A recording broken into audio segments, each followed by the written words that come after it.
सच्ची दिवाली ज्ञान प्रकाश फैलाए, आत्म दीप जगाए, ओ आत्म दीप जगाए।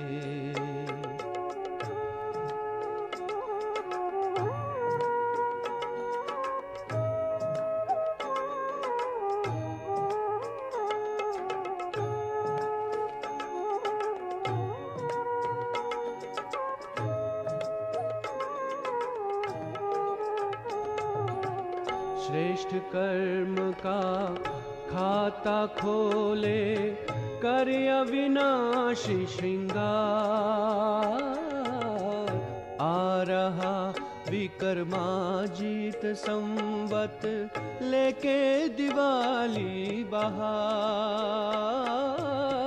नवयुग आगमन की ये खुशियाँ, नवयुग आगमन की ये खुशियाँ, अनहद साज बजाए, आत्म दीप जगाए, ओ आत्म दीप जगाए। ओ घर घर में हो सच्ची दिवाली, घर घर में हो सच्ची Diwali.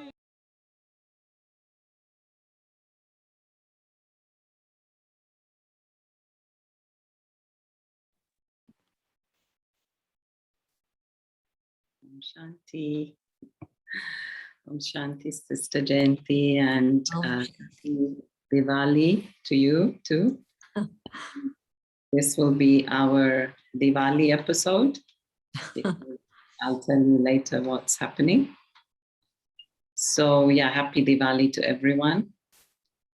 And yeah, just wanted to share one thing that I was listening to Brijendra Dadi, and gentlemen, I'd like to take up the topic of drishti later. And Brijendra Dadi was saying that whoever Baba gave drishti to, they just went beyond. And Baba said that this is how you should always begin, by giving the other person drishti, and nazar se nihal kar dem means take them beyond with a glance. So I found that very beautiful to practice and to know. Thank you, Sister Jayanti. Om Shanti, and thank you, Runaben, and happy Diwali to all my sisters and my brothers. And so the song was a very lovely song about Diwali. I'm sure you must have picked up that as you were listening to the music. And yes, the day before, Saturday, we all heard Baba's Murli, and it was very intoxicating, very uplifting. And a request has been not just to take us through the Murli revision, but to maybe highlight a few of the things that came up and to explain them in a bit more detail. So let's try a new format today. But yes, of course, Baba began with a lot of expressions of love, and Baba called us his Raj Dulari children, the beloved royal children. And so Baba was seeing how our smiling faces and our intoxication was rising as he was speaking. And Baba said he could see 3 thrones that we were all seated on. And in fact, you know the 3 thrones, but a very lovely explanation of the first and second throne. I think it was today or yesterday's blessing.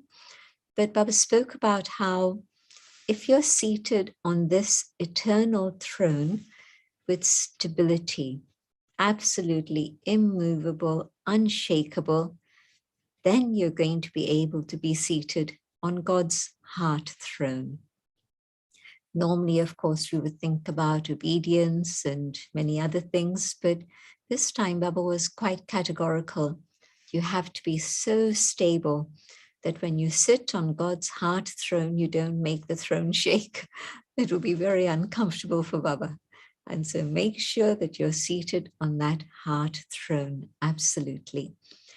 And so the first throne, the second throne, God's heart throne, and the feeling of that God is constantly there to help me, support me, and make me fly. And God's love is always with me, and not just now, but through the Kalpa, protecting me, uplifting me, absolutely taking care of all my needs. And then, if I've been able to claim space on God's heart throne, then definitely it's an indication of being on the royal throne also. And also thinking about God's heart throne. God's heart throne is big, unlimited, wide, and generous. And the souls that many of you have had the good fortune of meeting, I had the good fortune of seeing how big Baba's heart was, Mama's heart, but many others have also seen Didi Manmoini, Dadi Janki, Dadi Prakashmani, Dadi Gulzar, and each of them with a huge, huge heart. And it reminded me that when we think about the 8 jewels and the first 4 couples of the kingdom of Satyug, well, certainly all these souls who I've mentioned definitely have a place on the throne in those first 4 couples, because I've always seen them with such a big and generous heart, whether it was making everyone feel that they belong to them and they belong to them and the other way around, but also their generosity in terms of support and help for whether it was new centers early on, whether it was old centers that needed some support, whether it was individuals somewhere in the world. And they never considered anything. They just looked at the need and were able then to provide whatever support had to be given. And so God's heart is big and generous, but those who are seated on God's heart throne are also those who have a big and generous heart. So that was one particular thing that came shining through. And then Baba spoke about our 2 crowns. And over the last little while, in a blessing and again in this Murli, firstly, the crown of light, the crown of purity, and secondly, the crown of jewels, the crown of responsibility. And at this moment, we don't see either of those crowns in a physical way, but purity, and Baba had a lot to say about that, but also responsibility. And how do I fulfill my responsibility towards God and the role in service? So the first one, purity. And Baba then, of course, explained the whole situation about the future kingdom. And are you seeing the future kingdom? Is that shining in your eyes in front of you? Do you experience the joy of that kingdom? And then Baba took up the basic aspects of that kingdom. And the first and foremost one Baba spoke about was the kingdom where I rule myself by following God's laws, God's orders. And yes, then there's the self-sovereignty, but Baba challenging us, is it that you are always your own sovereign, following God's instructions? Or is it that sometimes Maya creeps in and Maya takes over and you become subservient to Maya and let Maya then rule your inner world? And so, of course, the kingdom of the future, but the kingdom today, am I able to follow all of God's orders all the time? Not just sometimes, but all the time. Or is it that Maya has this power over me, that she's able to dethrone me and take over my kingdom? So am I listening to God? Am I listening to Srimad? or am I listening to Maya? And so if it's Maya, it's a divided kingdom. And if it's God, then it's a united kingdom, one kingdom. And this idea of the division that Maya causes inside of me, I think many of us are very familiar with it. On the one side, we know what Baba's orders are. We know what it means to be a self-sovereign. And then sometimes my tongue gets carried away. Sometimes my eyes get distracted. Sometimes I hear things and it causes a stream of waste thoughts, a storm of waste thoughts. So what's going on? Is there a division inside of me? And if there's a division and a conflict inside, it's going to be revealed in a manifest way in terms of my relationship with others. And so Baba said, make sure that you are in charge of your own kingdom by following God's orders. So it's the kingdom of heaven within. You know, they say in their prayers, thy will be done in heaven, on earth as in heaven. So this idea of God's kingdom, heaven, but is God's will being observed here on earth also? And definitely for us, we know God, we know what that kingdom is like. And so to see if this is what's happening inside of me. And if I say, well, I've dealt with the big ones like anger, but it's only a little bit of irritation or a little bit of extra force that comes into my relationships and my dealings with others. Is that okay? And Baba very clear that it's not okay.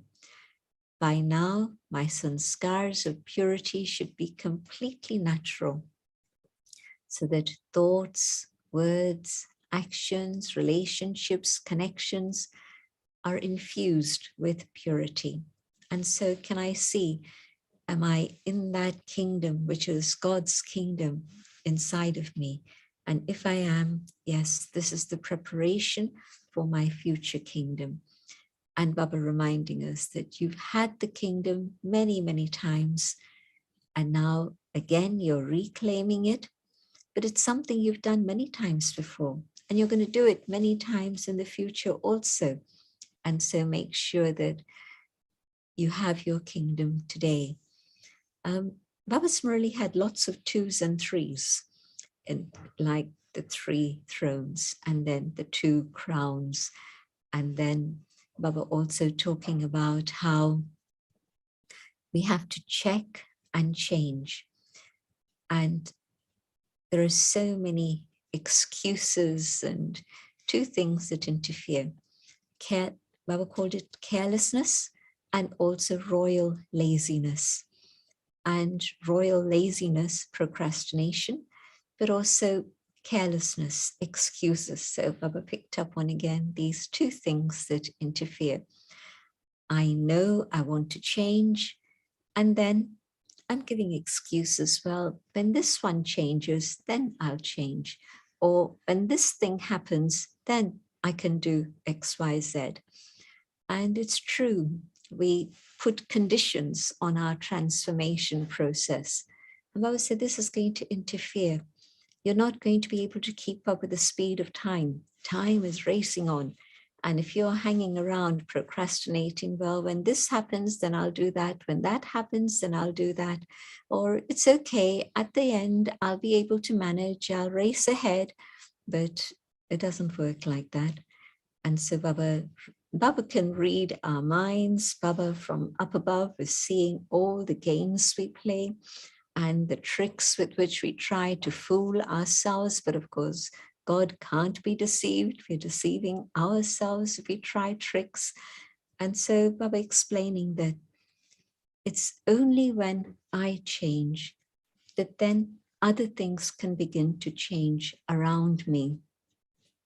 Baba asked everyone the question, are you the Master Almighty Authority? Everyone's hand goes up. And then Baba says, well, you mean you're the Master Almighty Authority and you don't have all the powers with which to be able to change yourself? And then you say, but what can I do? This is my nature. No, it's not your nature.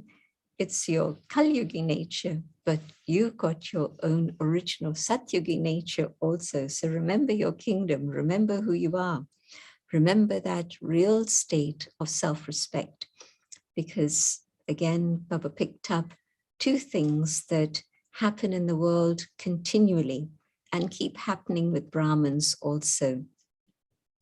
We get mixed up with the whole story of I and mine.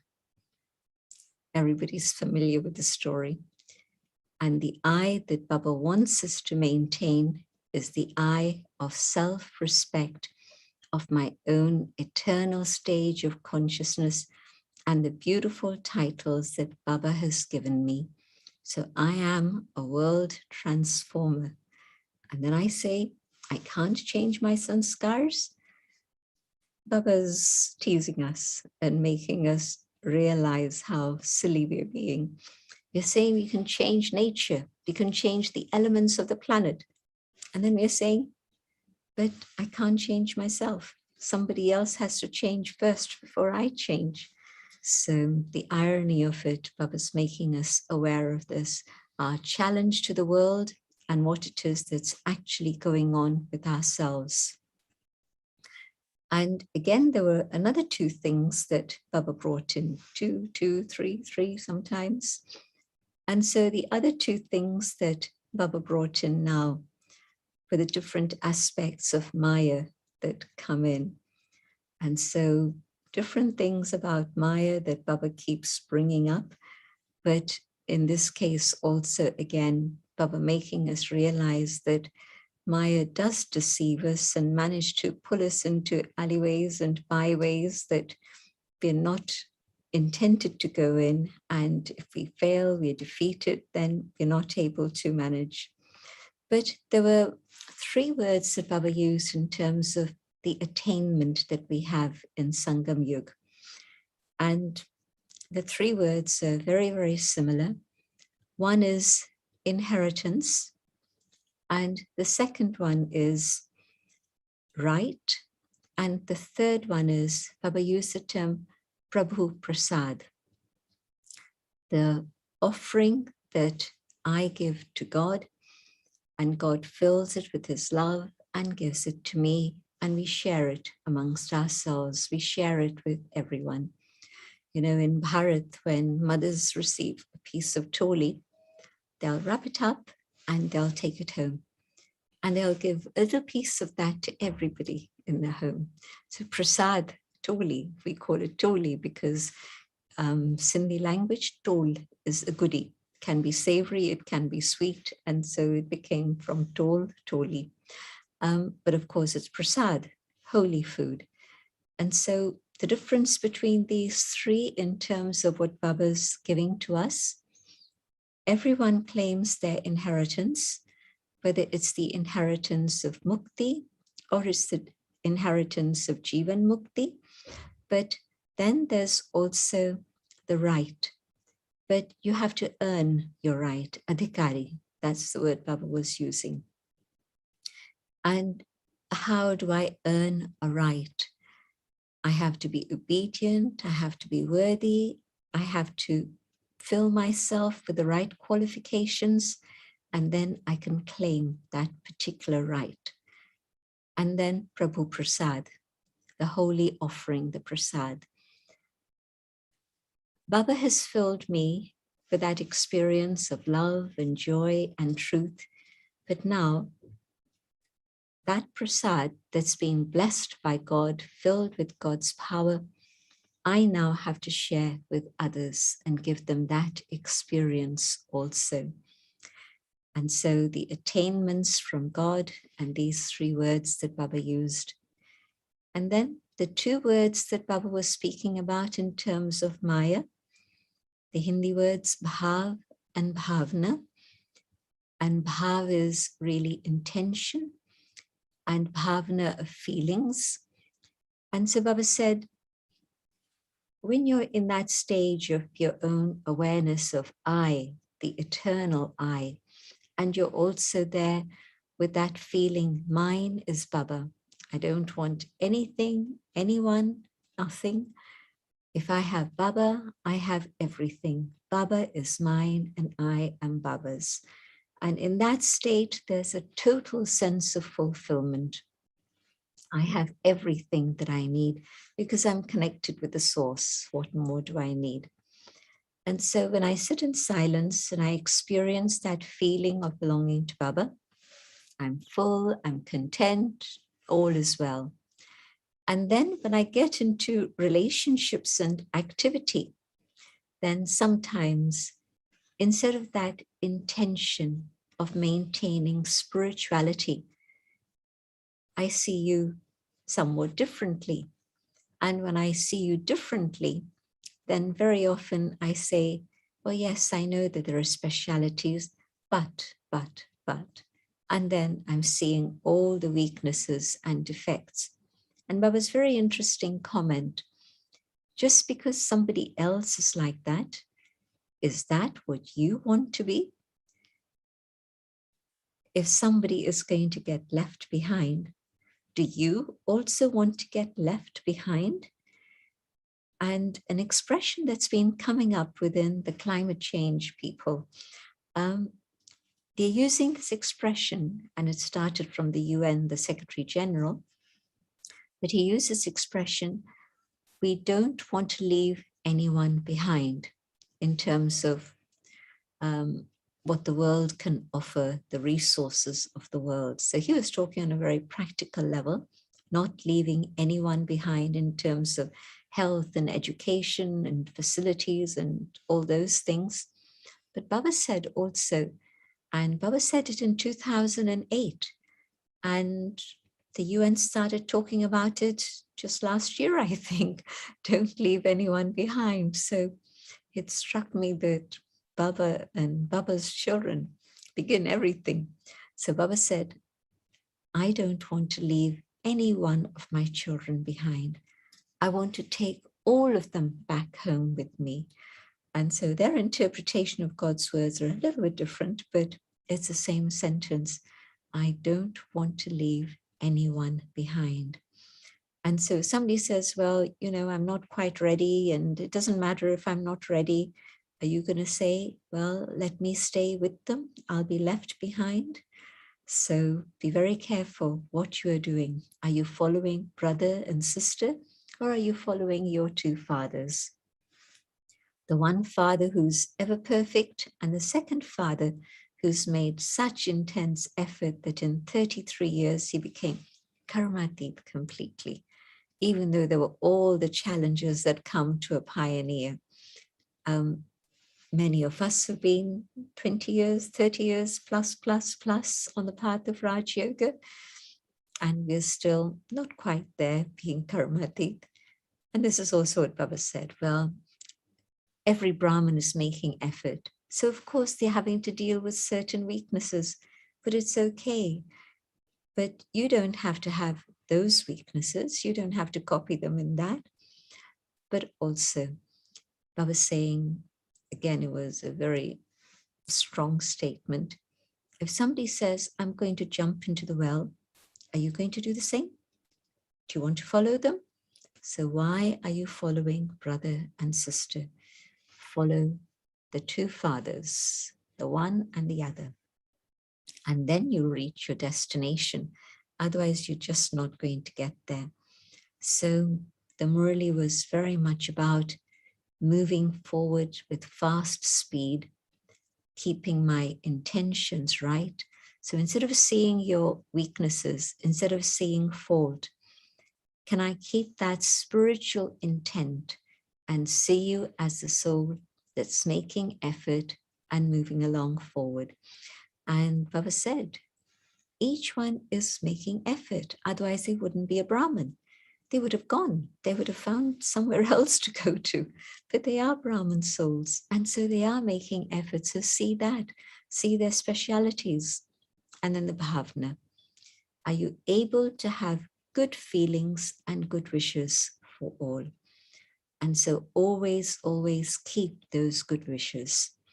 Brahmins are the ones who are bestowers of blessings. And so how can you say, well, this one's never going to change. Your words are not very helpful for them, and words have a vibration, and that vibration will reach them. But a word of blessings means, again, a lovely definition, support. How am I going to bless you? It's God who's giving us blessings. I can have good wishes for you, but in terms of support, yes, definitely. I can give my support and help you move forward instead of with my vibrations and the energy of my words that are negative, push you down the hole even further. And so Baba reminding us of our task of being Brahmins and supporting each other and helping each other in this way to be able to move forward. So a very powerful, beautiful Murli. And it's just a year after Dadi Prakash Mani had left. And so Baba was really inspiring us to make fast effort and move forward. And it's true that we've seen time ticking on very, very quickly since that period. So when Baba says time goes fast, yes, it does. And so let there be that divinity in your eyes. Let there be that spirituality, the light that's shining in your forehead, so that others also have that experience. Yeah. Thank you, gentlemen. Very nice. Also, you just reminded me of another thing Brijendra Dadi was saying. Brijendra Dadi, by the way, is the daughter-in-law of Brahma Baba. And she was saying that when Baba did his puja, and at the end, you take some Anjali, some water, and then you say the last prayer. And so she said in that prayer, he would say, all that I have done now, may it be for everyone. So in other words, he was giving all his efforts and prayers to everyone and not keeping anything for himself. So this is really a sign of generosity and also, as you were saying, so much love for every soul, every soul. This is one of the questions I had, and it's already come up in the chat. Gentlemen, I know kind of we have to go, on this question again and again, but the real fine difference between the I of self-respect and the I of ego. Because I really find that I think one of the biggest tests in Brahmin life is to keep up the self-respect. I think a lot of problems occur because of lack of self-respect, and then the ego kicks in. So yeah, what is the fine line, and what is I? What is the I of self-respect? When there's the I of self-respect, I'm content, I'm happy, I'm intoxicated, I'm not in competition with anyone else. I don't need to desire this, that, or the other. I have everything that I need. So it's a sense of fulfillment. And I recognize the values that are the original qualities of the self. And so it's not just empty, but it is a very strong foundation. I know that the original state of the soul is of purity, of truth, of love. And so I'm stable in that awareness. And so it's not a needy state, it's a state of fulfillment. And the I of ego is very needy. I need external things, external comforts. I need position, I need praise, I need respect. And if I don't get it, I become angry, I get upset, I complain, I blame, I moan. So it's a big, big difference. And if you just want to check, am I here or have I slipped away from there? And if I'm here, then yes, I am the self-sovereign seated on my eternal throne. And what is it that I need? Baba has given me more than enough of everything.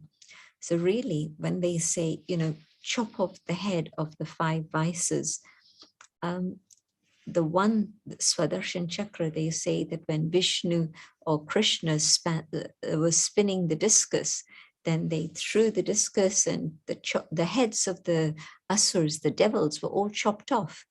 And so the soul, vision, Swadarshan, chakra, I, the soul, coming into the cycle. So in that awareness of who I truly am, I, the eternal soul, the vision of that, then lust, anger, ego, greed, all of these things finish totally. Attachment. Yeah, nice. And this question, gentlemen, about generosity. Do you remember, I think it was a few weeks ago when I think you yourself had mentioned that Dadi and Didi had questioned, should we continue giving gifts after Baba left? And then they said, no, whatever's the system, we should continue that. But my question to you is generosity always about like giving physical things? Is it that we always have to have a big heart in feeding, in giving gifts? In what other ways can we be generous? My time, the generosity of time. Dadi never ever thought about the time that she had to have her meals. If there was a queue outside her door at 2:30, she would still continue to see them. She'd been on the go from the morning, but even 2:30, her assistants would say, but Dadi, you haven't eaten yet. And Dadi'd say, wait, it's okay, I'll eat later. And so she would stretch time and just simply be generous with her time. Baba, I know that Dadi Janki would go to Baba late at night and Baba would make time for her because she saw Baba was busy through the day and there was something urgent. And she'd say, Baba, I'll tell you tomorrow, I'll meet you tomorrow. Baba said, sit down. And Baba would hear whatever she had to say. So we saw that generosity of time in all the Dadis. Dadi Prakash Mani, one day there was a particular situation and myself and Sister Gayatri needed to see her. 11 o'clock at night, she came back from the concert that was happening in the conference. And, those concerts used to go on forever. So she came back to her room at 11 o'clock and she saw us there and she said, come. She looked at our faces and knew that there was something important. So I feel that time is such a precious commodity. And if the Dadis have been generous, Baba was generous, this is what we have to do also. Generous with your cooperation and support. You're trying to help them this way and that's not working. You try and help them this way, that's not working. Is there another way that they can be supported and helped? And you'll find another way. So it isn't just about feeding people or giving gifts, but it's also a lot about seeing what is the need and being able to fulfill that need.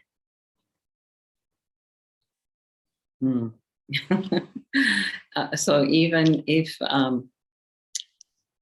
anyway, okay. Even if it's at my expense, yes.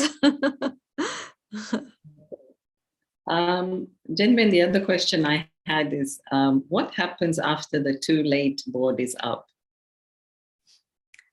I think it'll be a situation where things are just so dramatic and all the things that are beginning already, the fear, the anxiety, the violence, the natural disasters, when all of this is absolutely boiling, it's too late for me to say, okay, now I have to make myself stable. If I've achieved that state of stability, it'll stay with me. Again, in the Murli, Baba spoke about 3 words that Bapdada has been reminding you and wants to remind you again. Suddenly, ever ready, and what was the third? Long period, these 3 things. And so suddenly, well, things keep happening suddenly, but more and more. And then ever ready. Am I ready to deal with the situations that are going to come? And then thirdly, long period. Whatever sanskar I've developed, whether it's of courage, of faith, of love, of trust, whatever sanskar I've emerged and developed, that's the sanskar that's natural and will jump out. If I haven't developed that sanskar, so long period, not that at the end I'll become suddenly brave and courageous. It's not going to happen.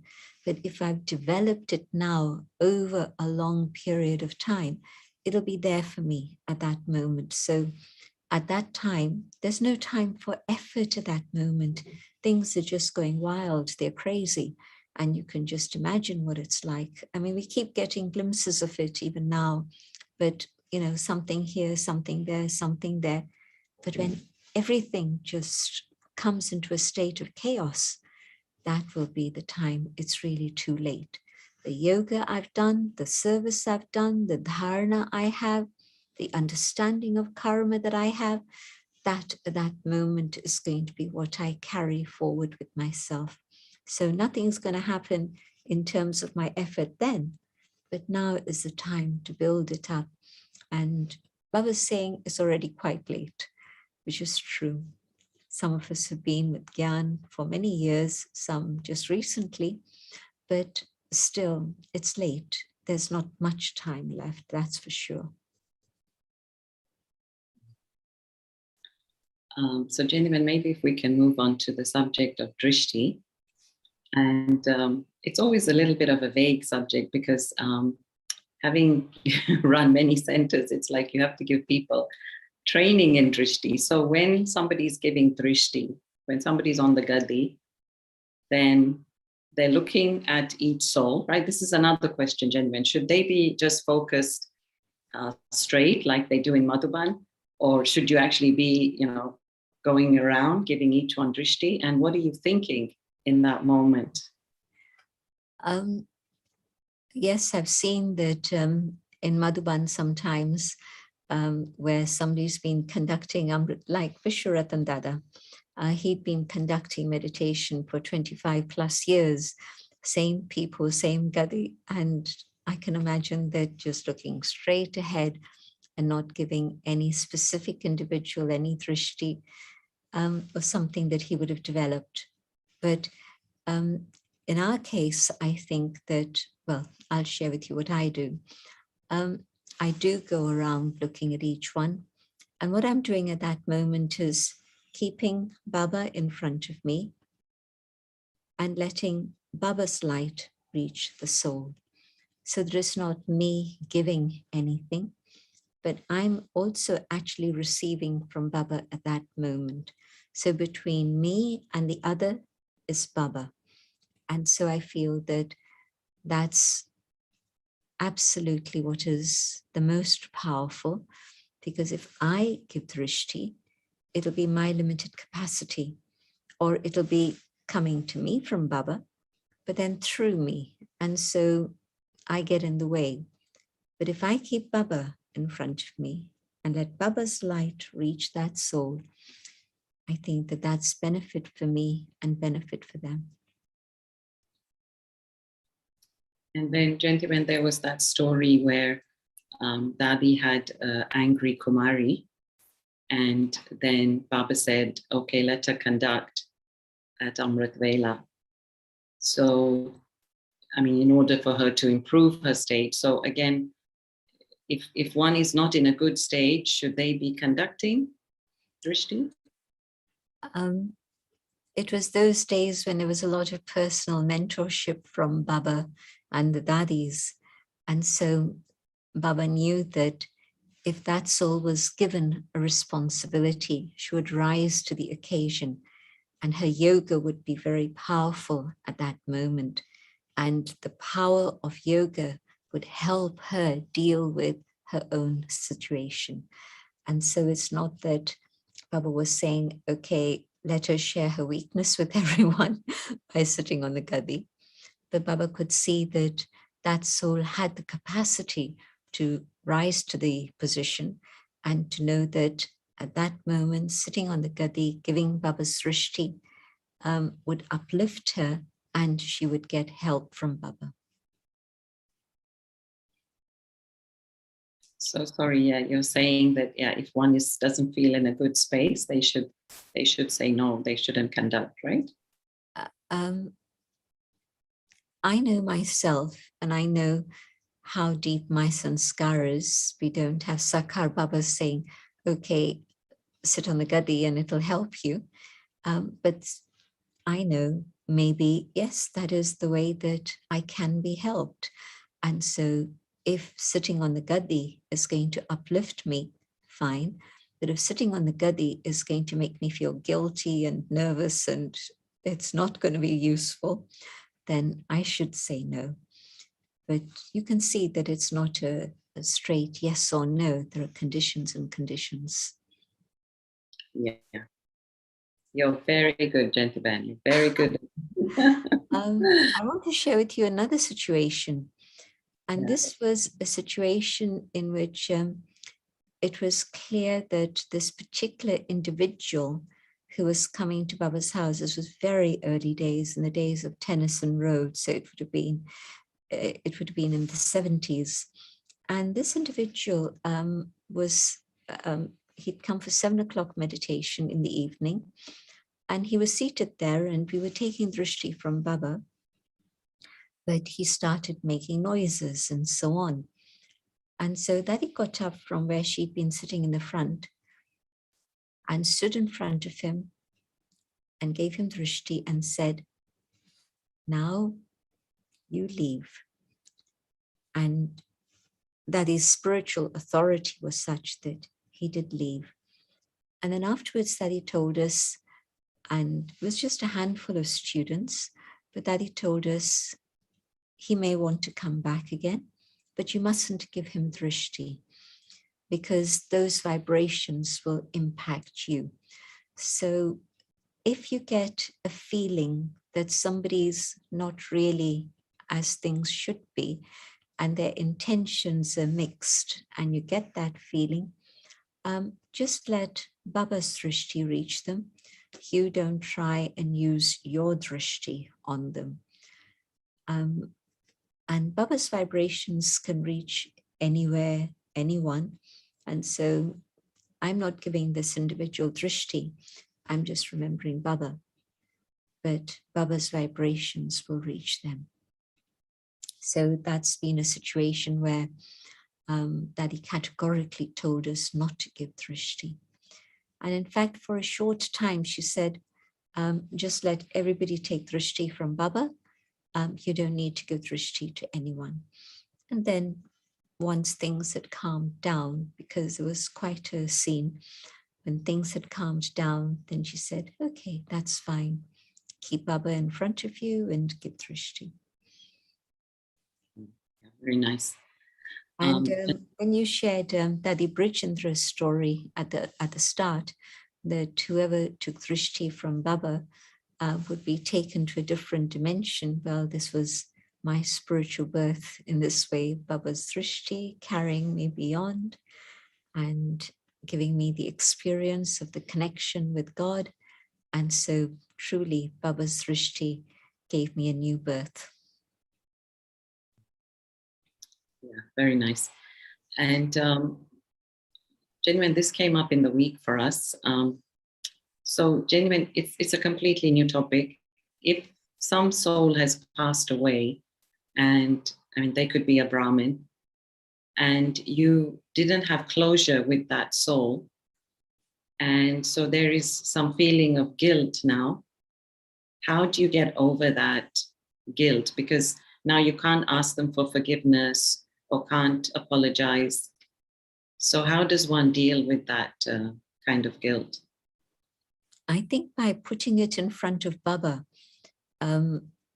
being with Baba, I tell Baba whatever it is that was the story, and I ask Baba for forgiveness, and Baba will deal with it. I don't have to carry that burden forever with myself. Even though it wasn't with that individual directly, at least there's some realization, and then I deal with it with Baba's help. Okay. We'll move on to the chat now. So somebody's asking how to help Brahmin souls who are running away from the self and busy in their story and blinded by the ego. Should we just have good wishes silently for them? Probably that's the best, but also continue to work on a human level with them, in the sense that you don't isolate them, you don't avoid them, but engage with them. And if possible, keep a door of communication open so that if they want to talk about it at some time, they know the door's open. Keep them involved in something. So that's also a good way. If you try and talk to them, probably they're not ready to listen, and it'll just create quite a bit of upheaval. And so best is, yes, good wishes, but also in a very practical way, keep them engaged in something or another. Somebody's asking for a broader definition of ever ready. What does it mean to be ever ready? One is where I'm ever ready in terms of service, but the other is where I'm ever ready because I've taken all the spiritual powers from Baba, and I'm ever ready in terms of a situation that I had never imagined I would have to deal with, but yet today I'm pushed into that story. So I have that capacity to be able to deal with it. And then if Beggar reaches out to us at the traffic light, should we donate money to him? Donate a packet of biscuits. This is a practical thing. I was in one particular country, and on, I think it's a Friday there also, it's a Friday's donation day in that country. And so they knew that there would be beggars stopping at the traffic light. You know, they would stop the cars at the traffic light, and then there would be a string of beggars. And this particular individual kept a whole bunch of small packets of biscuits, and he would give them the packet of biscuits. So he didn't feel guilty, I'm not giving something. And the person who was receiving also felt, okay, I've received something, but then there's no bad karma involved in case the beggar goes and buys cigarettes or drinks and things like that. Yeah, and Gentleman has taken this up before, so you can listen to past videos. Here's another one. Somebody's saying, I'm only 2-3 years in Gyan, and so I don't have long period of time practice. So what will happen to me? 2-3 years is actually quite a long time if you just think about it. Mama reached the stage where everybody was calling her Mama in 18 months.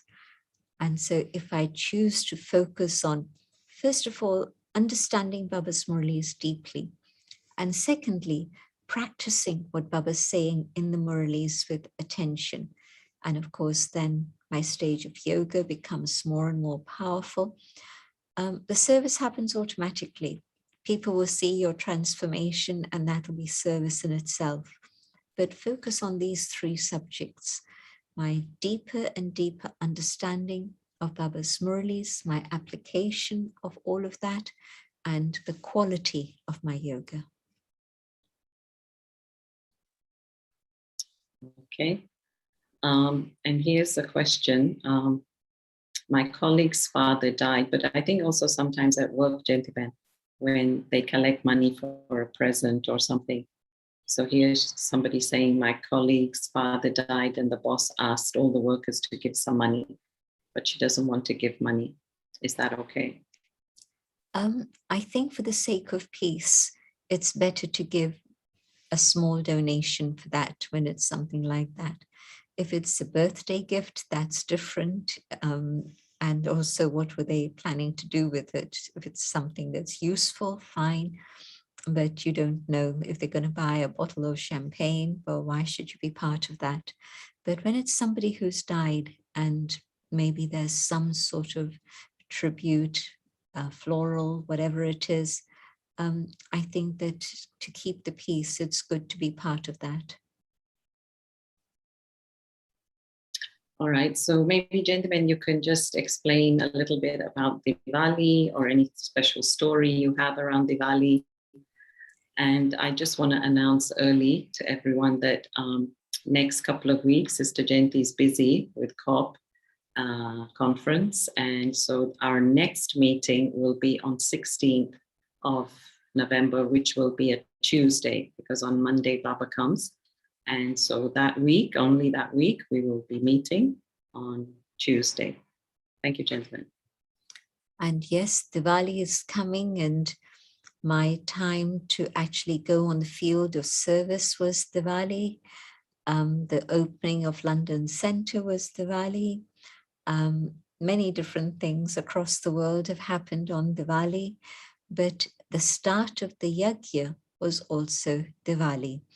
Dadi Prakash Mani would always remind us that Diwali was a time when Baba had surrendered and they came and stayed with Baba. And so she calls Diwali her spiritual birth, the time when Baba then had them come and stay together in a community. And so Diwali seems to be a magical time when many good things happen. So I wonder what magic Baba's going to show us at COP this year, because COP comes right when it's Diwali time. Diwali goes over a stretch of several days, but this particular Diwali, 4th of November, we'd have started climate change conference already on the Sunday. In fact, it's starting a day earlier than normal. Normally it starts on the Monday, but it's starting a day earlier on the 31st of October. Then Diwali comes in the middle and we're still there. But I'll be interested to see special magic happen at Diwali time. So Diwali is the time when there's many, many stories in terms of bhakti about Diwali. They say that when Rama returned back to his kingdom with Sita, then the city was decorated with lights. And so this is why we have this decoration. And Baba would say that after the Sera, the burning of Ravan, then the cleansing of the earth, and then the real Diwali, when light enters the world and Satyug can begin. And so they say little Diwali and big Diwali. So the little Diwali, when the individual soul's lamp is lit, and then the big Diwali when the world is filled with that light. And so Diwali is the memorial of the soul's light being lit through the connection with God. And they have a custom that every single child, adult, whoever in the house, they have to light at least one of those little diyas, the earthenware lamps. And so the reminder again of Baba telling all of us, share the light with all. But the preparation for Diwali is very interesting, and that is the cleansing of the home. Every corner of the home is absolutely cleaned out so that nothing of the old remains. And then the light has to be kept lit during the whole night, so that when Lakshmi is going on her tour, if she sees a place that's clean and filled with light, Lakshmi can enter. And so, of course, Bhakti remembers Lakshmi as a goddess of wealth. But for us, Lakshmi means Lakshan, the wealth of the treasures of virtues. And so, yes, keep your inside very, very clean. Have the light shining, and all the divine virtues will come. Lakshmi will enter you and fill you with the abundance of the virtues, and the greatest treasure of wealth are the virtues themselves. So everything about Diwali is highly symbolic and very beautiful. The day after Diwali is the new year, so the new beginning. And today Baba used, in the Murli, Baba used a lovely expression, Naya sanskars, Naya sansar. So new sanskars and a new world. And so the reminder that the old finishes and the new year, the new world begins. And they used to have a custom that business people who are from Indian origin would practice even in faraway corners. And that was, they would close their account books of the past year, and they would begin a new set of account books for the coming year. And in one particular situation, they'd invited me. I happened to be in that country for Diwali, and there was quite a strong Bharatwasi community there. And they invited me to come to their business place, and they had their account book. And what they wanted me to do was to put the swastika on the account book with saffron paste. And so you do the swastika, you've seen them do that in Madhuban when they're inaugurating cars and scooters and even bicycles or bread machines or ovens or anything. And so they draw the swastika and a dot in each corner and the symbol of Om and the reminder of self-realization. So start the year with self-realization, and the whole year will be filled with good omens. So many, many memorials around this particular festival, but a very happy, joyful festival filled with light and color and sweets and many, many tolis and gifts. But the most important thing, the invocation of Lakshmi, invoking virtues into our lives. That requires a cleanup, internal cleanup. So thank you so much. Thank you, everyone. And we'll have a nice meditation now. Sister Jayanti will give us such drishti that we will all fly above and away. Thank you. Thank you, Runaben. Thank you, everyone.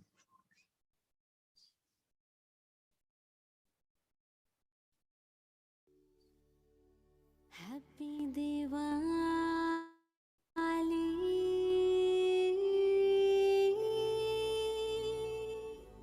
Happy Diwali.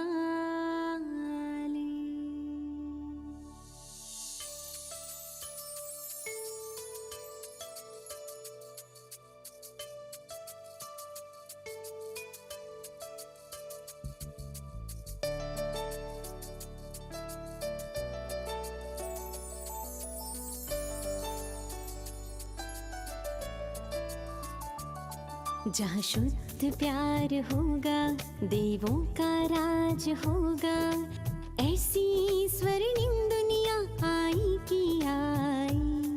जहाँ शुद्ध प्यार होगा, देवों का राज होगा, ऐसी स्वर्णिम दुनिया आई की आई। दिवाली आई, स्वर्ण युग लाई, झूमो नाचो गाओ मेरे संग, हो दिवाली आई, स्वर्ण युग लाई, झूमो नाचो गाओ मेरे संग, हो happy Diwali, happy Diwali, happy Diwali.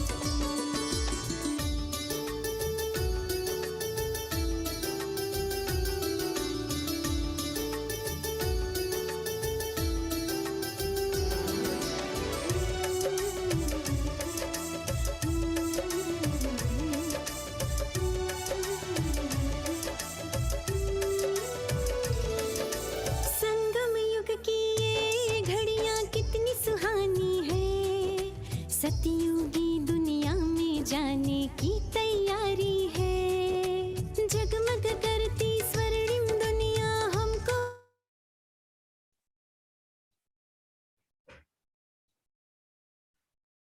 लाती है।